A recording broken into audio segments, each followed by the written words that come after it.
Good day, my name is Lionel Abrams. I am 62 years old. I was born in Cape Town, District 6. I've got a sister, she stays in Joburg. My father passed away when I was 8 years old. I grew up with my granny because my mother worked in service. When we say in service, she worked for the white people. And we were 4 cousins that grew up. My granny had a small holding in Grassy Park, opposite Princess Flay. And she had goats and fowls, and we had also like a little farm, small holding. And as a youngster, I grew up in the church with my granny. My granny was a staunch Seventh-day Adventist, came from Kimberley, and her husband died, and she got some money, and that's where she bought a small holding in Grassy Park, opposite Princess Flay. We, as a family, unfortunately, was like, I would say it was a bit of a broken family, because it was only Ma that was the backbone. And I thank her for it, because we, as youngsters, were looked after by her.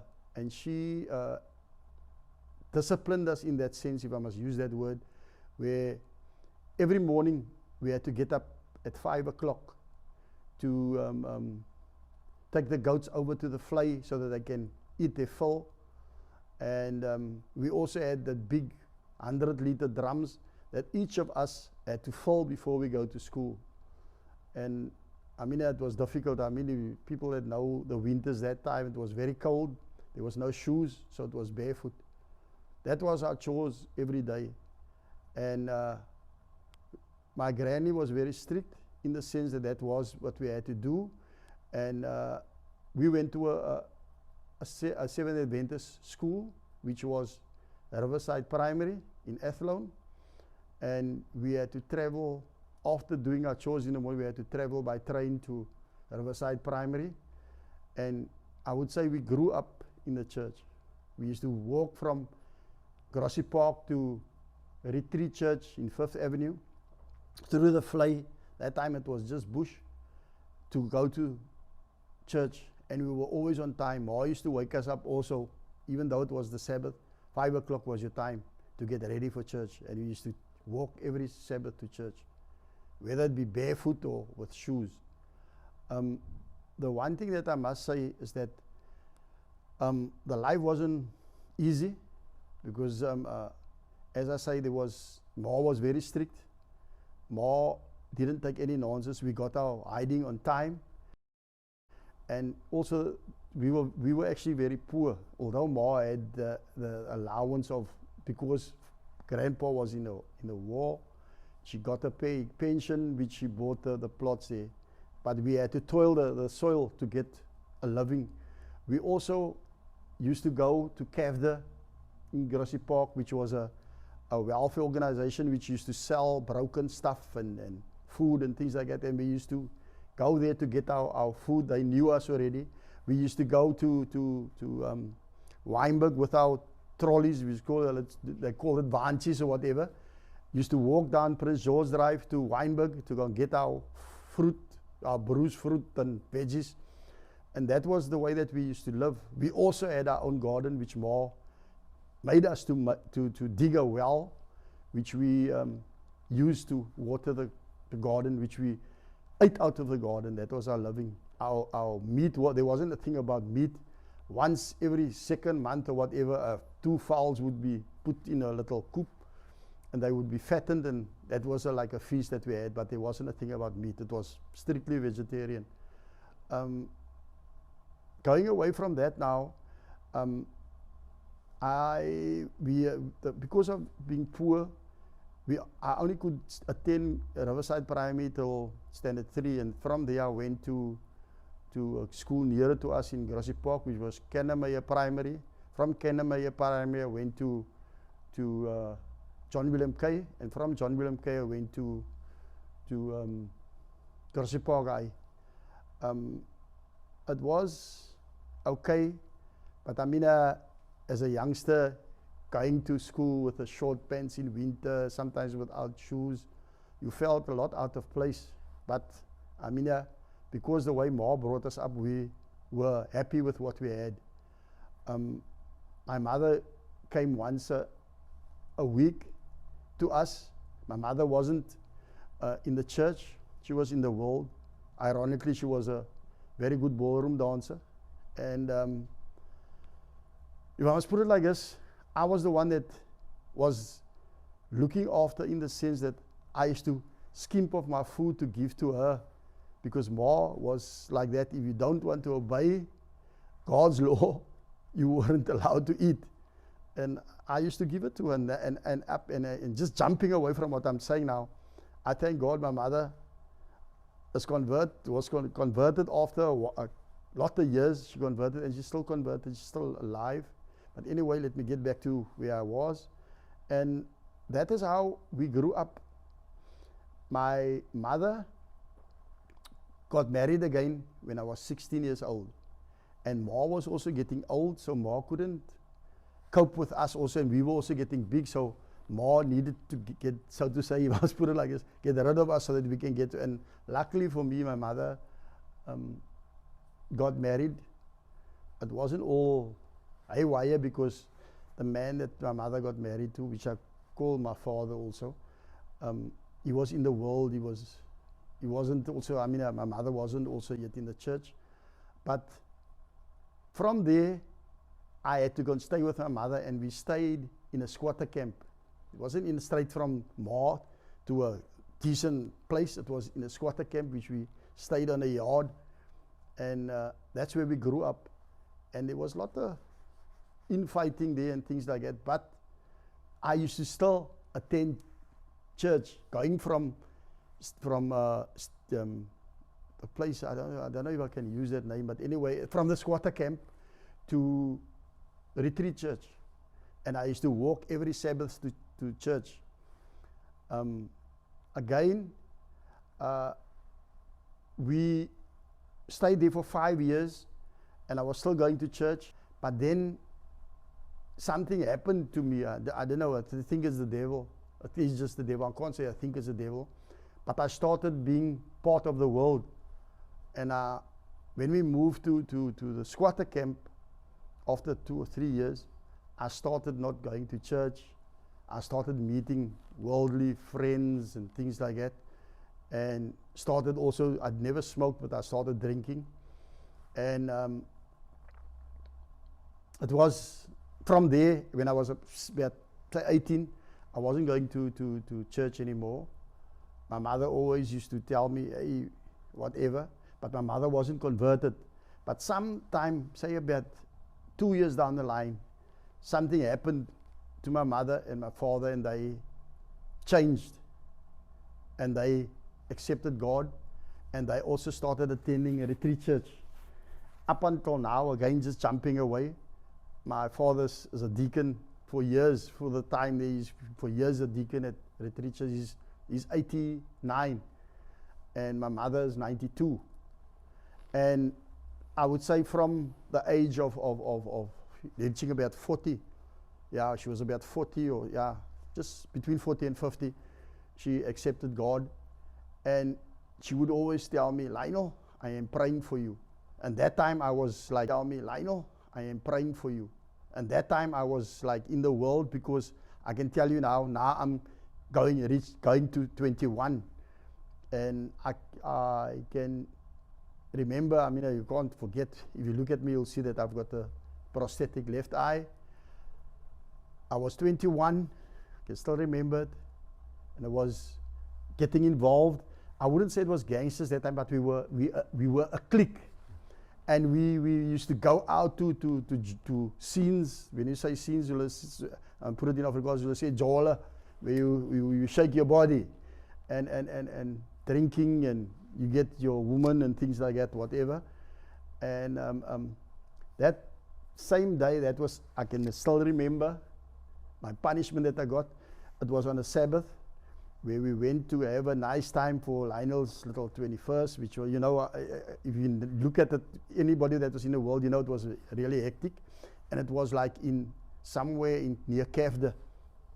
It was a bit wild there because that time you got the scorpions and fluffies and mongrels and mafias and things like that. So it was a bit dangerous, but we still wanted to go somewhere the night, also to a Joel. But okay, we were having a nice time, and I estimate about 9 o'clock, we came from there coming to our places, and I was still staying in the squatter camp. And along the way we had a fracas with guys there, which I knew, but I was always the peacemaker. As much as I was always the one that was, hey, hello, no man, we know each other. But I think it's because of jealousy, because that time Lionel was Mr. Gigolo.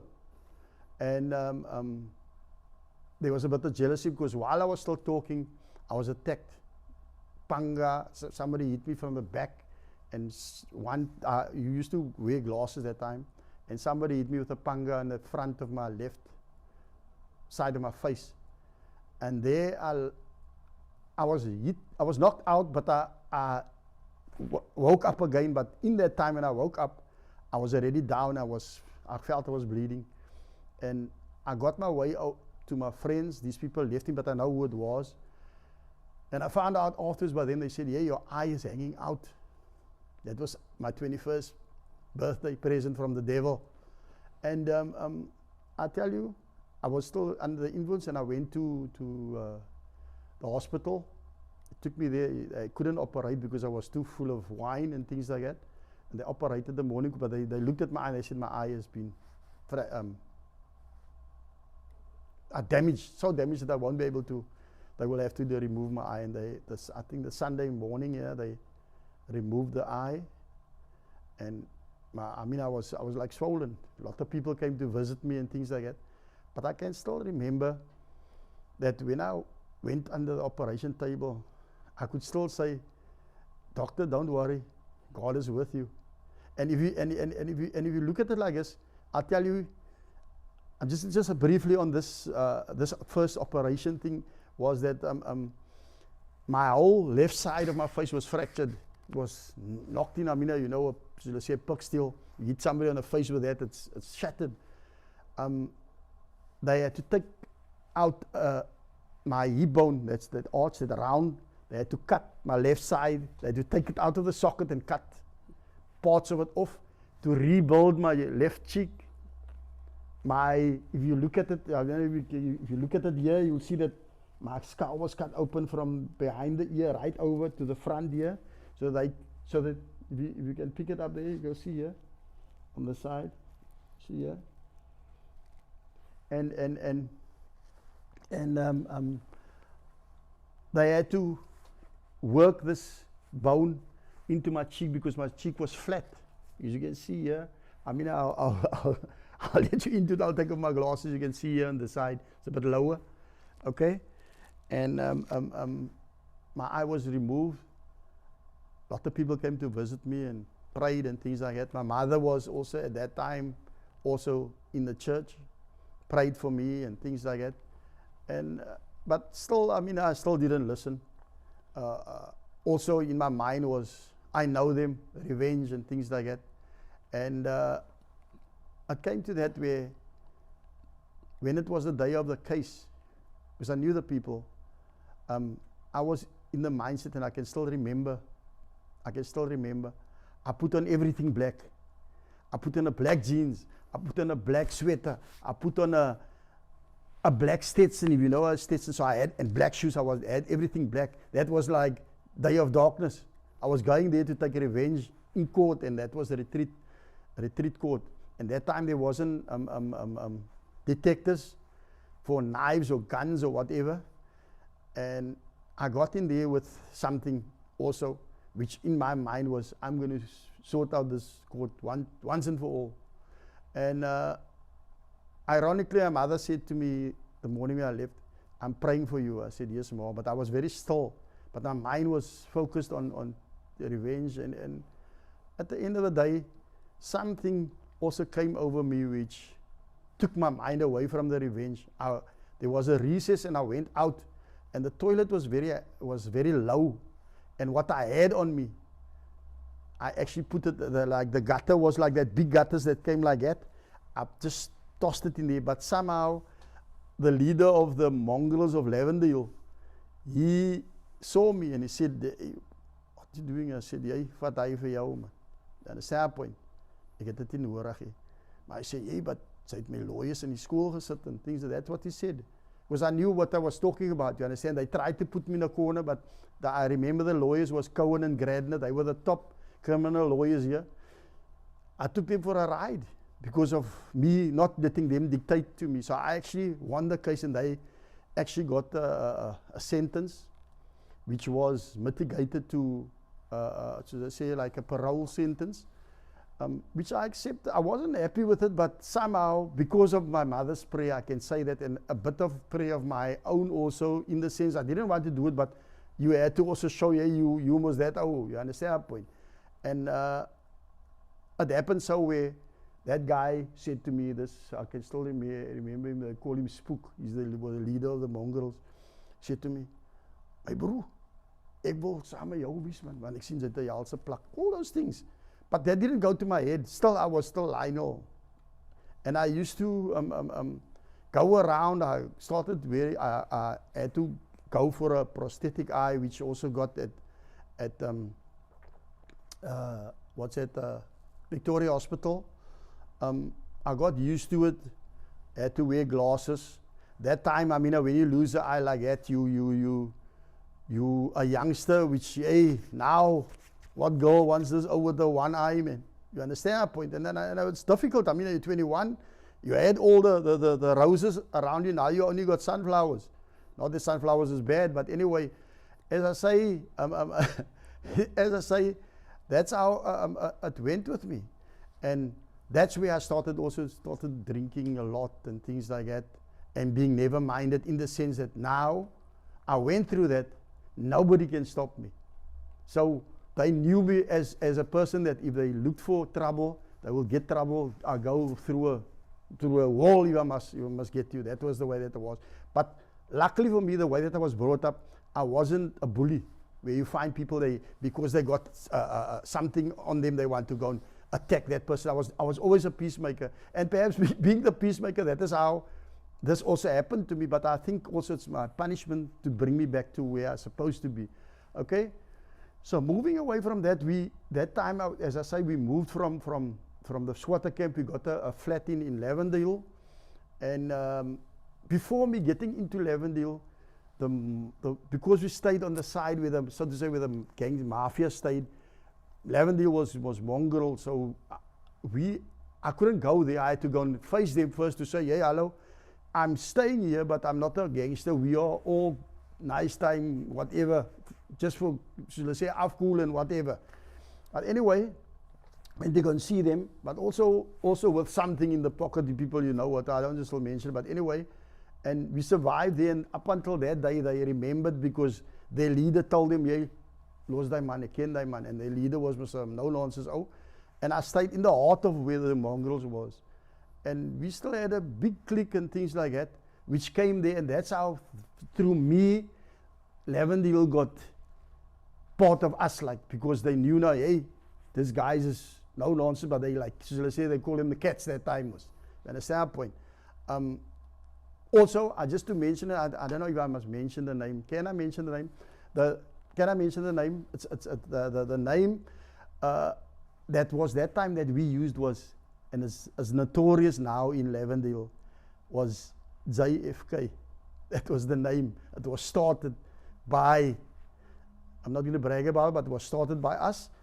And today, it's a notorious gang in Lavendale, which operates for drug lords and kill and maim and things like that. I personally, and I thank God for it, I've got no tattoos on my body, because I believe if you want to walk wherever, you don't wear tattoos. If you got the brain, you can defeat anybody by using your brain. And that's how I operated. At the end of the day, staying in Lavendale, we stayed there for 5 years. Okay, ups and downs. Also, I was also in that time drinking a lot. I was also, again, another warning, I was stabbed in the chest, unknowingly. Also like, yeah, hello, I can't face you, but I'm going to coward you. And that guy cowered me. Again, there I could have taken revenge because I had him and I was planning to sort him out. But again, I left it, went to hospital, it stitched me. Luckily, it was just a little, it was, if you had to stab harder, I might have been killed or whatever. That again went to hospital, but still Lionel didn't stop. Okay, if you look at from the flats, I was now still on school. I started working, and I got a job in a sports industry, manufacturing cricket balls, contact shields, whatever, you name it. If you want to know about cricket balls, ask Lionel. I know everything about it, whatever. Yeah, I mean, in South Africa, there's 2 companies that makes it. They all come out of my hands, but somehow it wasn't for me that I was snaked. I mean, if people know what snaked me, I was scammed out of not being able to be there. But anyway, going on, I started working, and with the bit that I got, my father worked in a dockyard, Simonstown, and he qualified, but he didn't have enough. So with my bit, which I had to leave school, my bit that I had, he qualified to get the house, and that's where my mother's staying now in Seawinds. From there, I still was drinking, walked into the bushes, like the place that I was, you know, Vrygrond, I mean, you hear Vrygrond. That was, it's now Capricorn, but it was like bushes. The worst gangsters you could find was there. It was the Scorpions, the Bonfries, the Mafias, you name it, was there. Those were weird people, that killers. And I used to go through the bush at night to go right in the middle to my friends. Niks bang hare nie. As jy bang hare het, is whoever wants to confront me. They always knew me always because I used to have a duffel coat and a Stetson on and whatever in my pocket. I don't just talk about it. Anyway, they used to already know that I used to come through the bush and they would scream like from far, out the line, eh. Just knowing, yeah, if they don't, I will corner them or do whatever. But I wasn't like that. They just thought it perhaps of me, but I wasn't a coward. Okay? And as things went on and like that, I was just getting further and further in the world. There was a couple of things that happened to me again also after that, were like confrontations again. But still, I thank God that God knew that I am not a coward. And no matter all the injuries that I received, I thank God that I didn't take revenge. Because to put it like this, and I don't want to up myself, to put it like this, I have got the heart to kill. I'm straight. I have got the heart to kill because wherever I went in, I could have done it. But God was with me. Lionel, you're not the killer. So whatever happened to me, as you can see on the map, I still didn't take revenge. But those people now, if you look at them now, as of today, they look like, we mustn't judge. God is the judge. But you know what I'm trying to say. You understand our point? So that is, they got their lot. But here's Lionel. I'm up. I'm surviving. Again, I worked in the sports industry for 35 years. I had my own house. Had a good job. Had car to drive and things like that.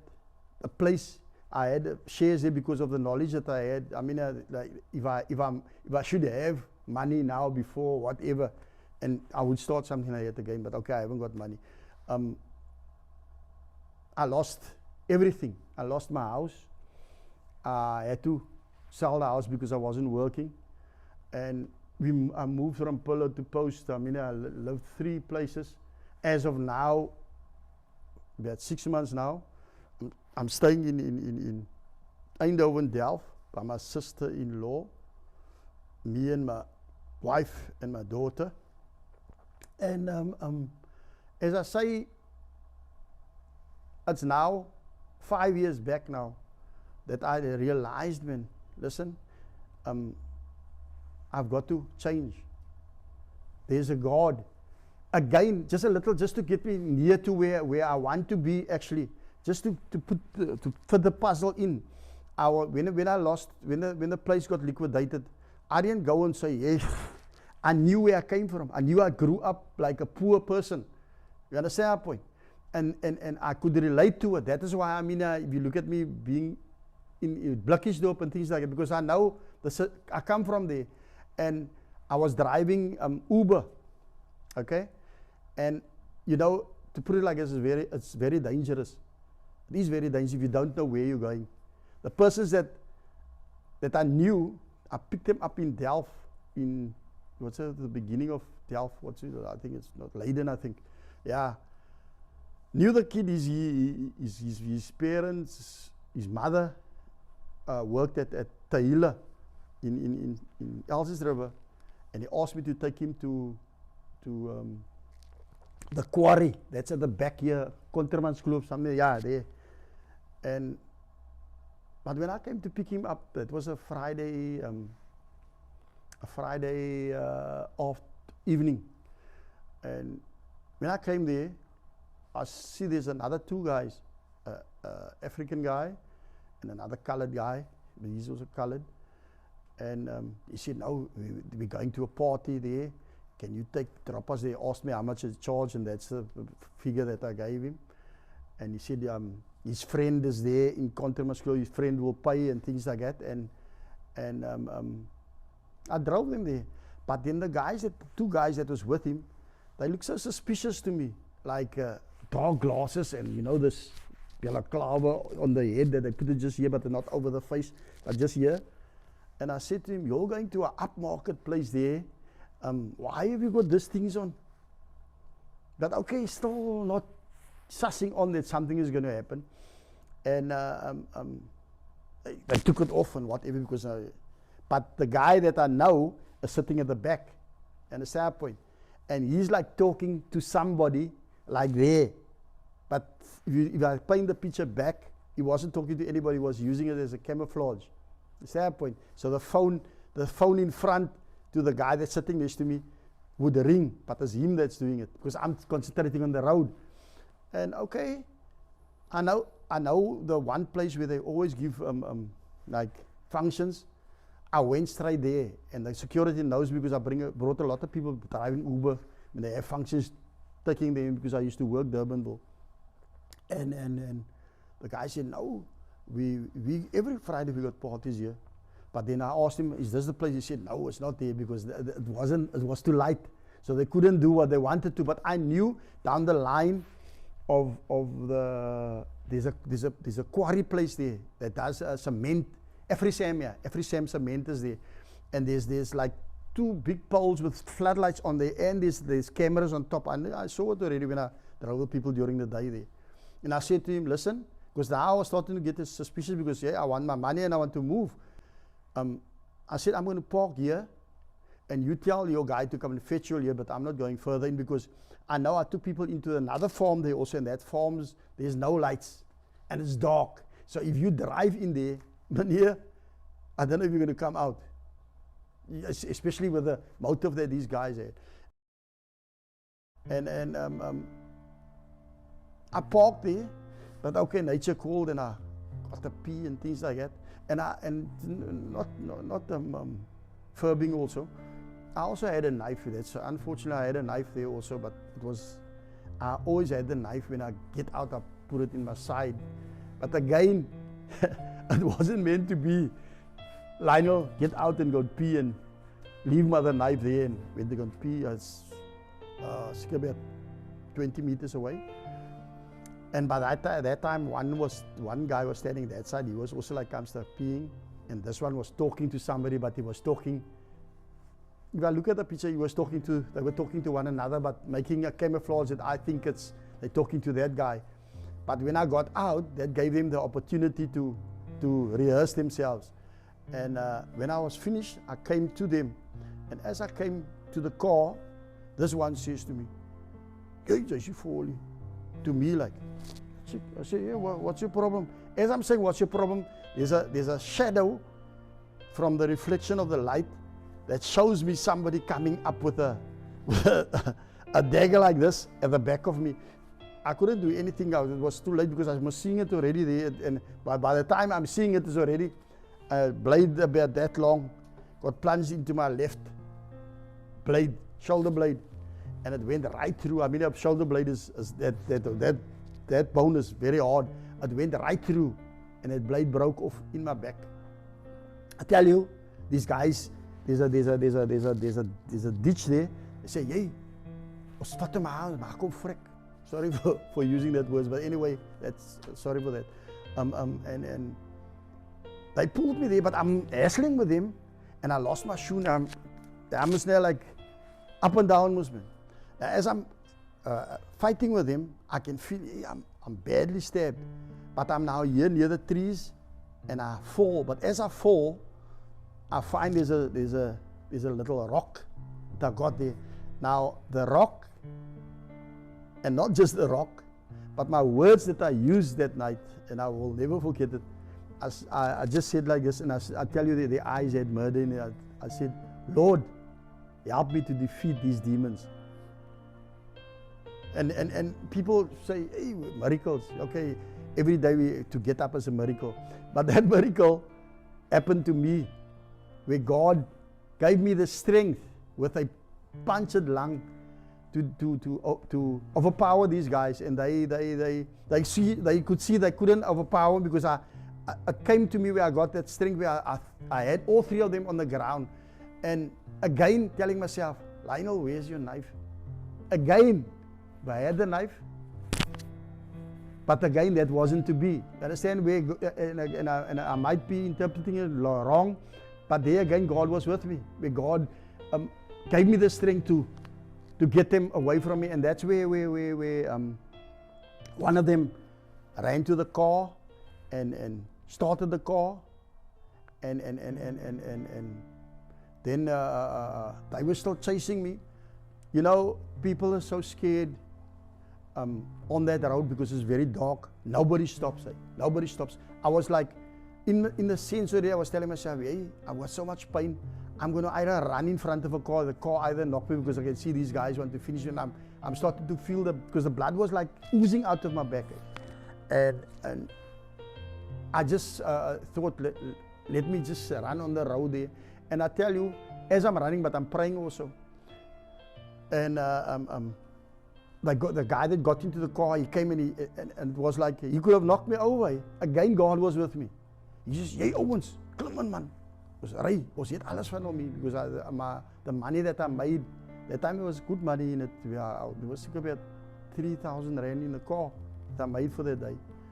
And they got in the car and they rode away. Now Lionel is in that dark road there, punctured, no car stopping, no houses there. He's going to bleed to death. Again, "Lord, help me, please. I need your help. I am a sinner." And I tell you, an angel came. It's a white guy and his wife and his son. There's a double cab, and he stopped and he jumped out with a baseball bat. "Wat gaan jy?" I said, "Well, I've been stabbed in my back. I think it's my lung. I can't talk properly." He was like, like looking for air, man. And he said, "Don't worry. Hold on to the bakkie, the front, because his child is sleeping in the back, and I'm going to just bloody up his thing." So I held on there and whatever, and he tried to phone, but the signal on that side is very weak, so he couldn't get through. So now it's like a panic, but he said to me, "Moenie worry nie, ek gaan nie weg van jou af nie, tot hier nie hulp kom nie." And he tried already 15 minutes, and you could see I was starting to get lump, because I said, "Yeah, I can't anymore, because I can feel I'm losing a lot of blood." Another angel came, guy with a super bike came. He rode, boom, past. Oh. But 2 minutes, he's back here. Wat gaan hier aan? A policeman, off duty. He said, "Moenie worry nie, ek is nou terug. Ek gaan nou vir hulle haal." And he went into Durbanville, and he went to go bring the police, and they came to come fetch me there. Took a statement and whatever.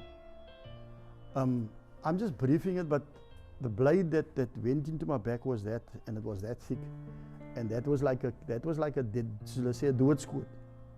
Because I could feel I'm starting to get lame, and I couldn't talk properly. But the policeman wanted a statement, and I said to him, "The only thing that I can tell you is that you know that there's lights on by every Sam. The car was standing there. There is a tracker on the car, but I can't give you the color. But look on phone every Sam, and then they can give you the footage from the cameras, and that's where they got the footage.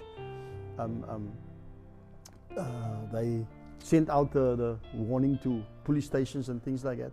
These guys were caught the Friday morning. Yeah, they were caught not the Friday, Sabbath morning, Saturday morning.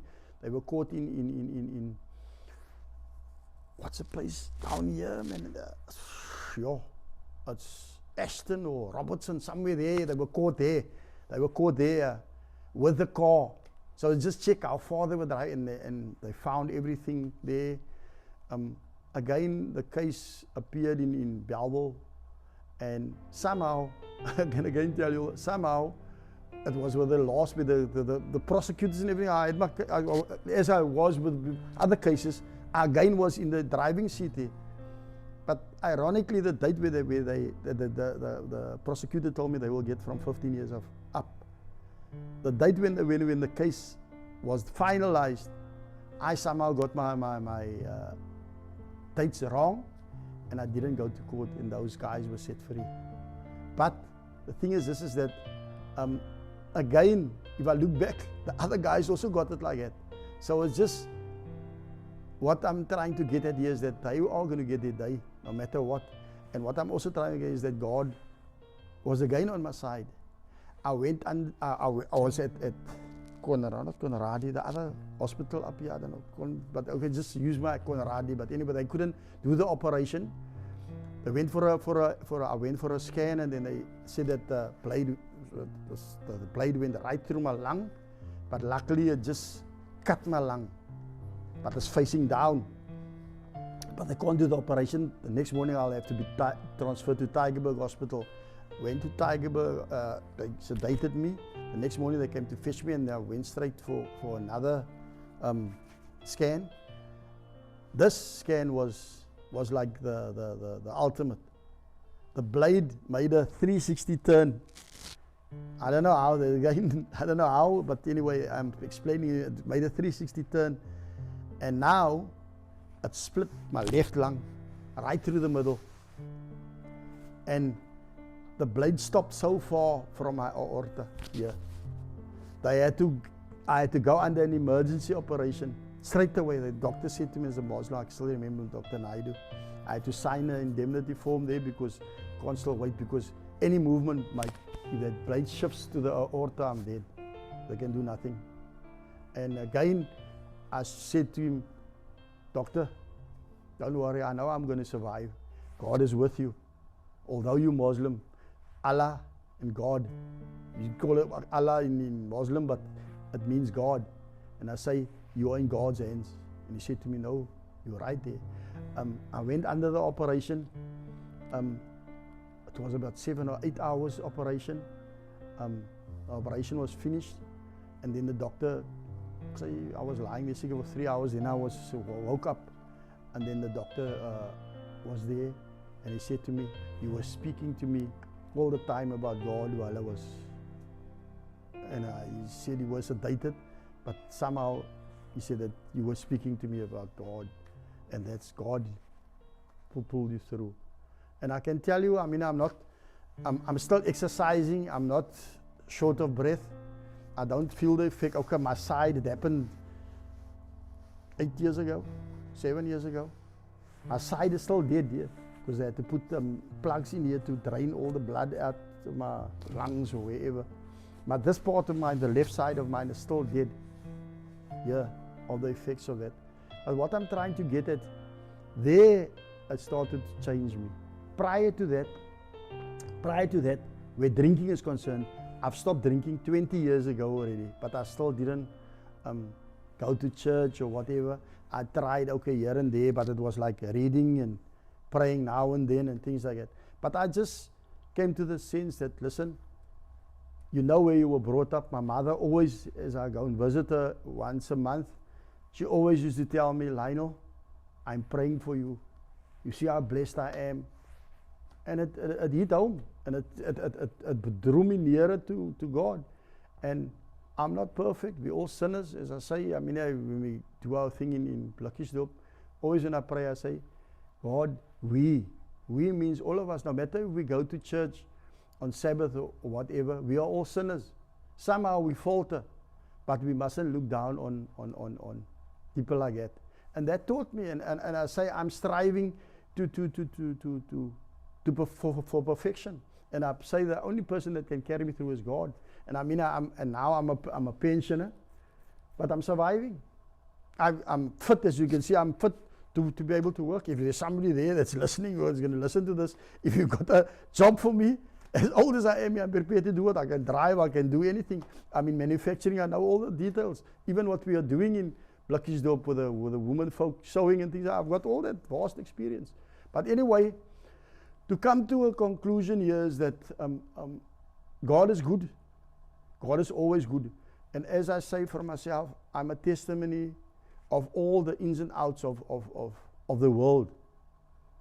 I was a youngster brought up in the church. I'm going to put a question mark there. I'm an Obali, but I'm back now in the church. And I thank God for it. And I would like, as I also pray also, I say, Lord, use me where you see fit. And I still ask God, Lord, I'm bored at home. I need to do something. So I hope and I trust He will give me something to do. The one thing that I want to say also is that what my testimony here is actually for anybody that's listening to it as youngsters. We talk, I didn't go too specifically in detail, but there's a lot of things. But what I'm trying to get at is that we must just realize that the time that we are living in, God wants us to change. And if we want God to change us, He will change us. The devil is there standing at the door, waiting to grab you, waiting to grab any one of us. But if we allow Him, He will take us. And as I say, as I am here, I'm thankful to God to taking me from where I was, how I grew up, irrespective of the situation. That's why I can relate to people that's staying on the street, poor people, because I come from there. No matter people look at me, they say, nee, but sy lyk nog goed. Ek sê, ja, die genade, lyk ek goed. Why? Because you try, God sees you trying to do what He wants you to do. He will always be there for you. That's why, as I say to everybody who's going to be listening or looking at this video, whatever, there's a God. And the times that we are living in now, we need to pray every minute of the day. Because the devil's temptation is there for all of us.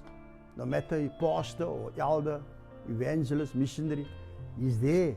And the one thing that we must, that call ourselves Seventh-day Adventists, we need to unite. We need to stand together and also not be selfish to tell the world that God is good. I'm finished.